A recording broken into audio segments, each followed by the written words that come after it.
Новини от света. Кола се вряза в група хора в германския град Манхайм. Един човек, т.е. двама души са загинали по последна информация, няколко други са ранени, част от които тежко. Шофьорът на автомобила е задържан, но до момента полицията не е съобщила защо е блъснал хората. Очевидци разказват, че черната кола е влязла с висока скорост на оживена пешеходна улица.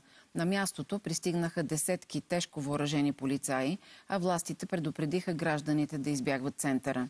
Служители на реда блокираха пътищата по-рано от Манхайм, кръжаха и хеликоптери.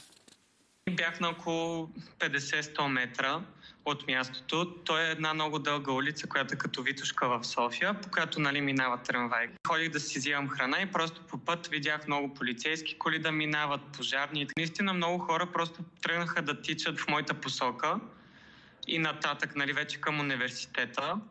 И много полиция, цялата улица, която е главната, беше обградена, за всичко затворено. Имаше хеликоптер спрян на главната част пред университета и лекари, спасителни патрули. И паника тук-там има смисъл. Хората почват вече да се притесняват, не знаеш, дори да излезеш на разходка някъде в центъра, не знаеш дали няма нещо такова да се случи.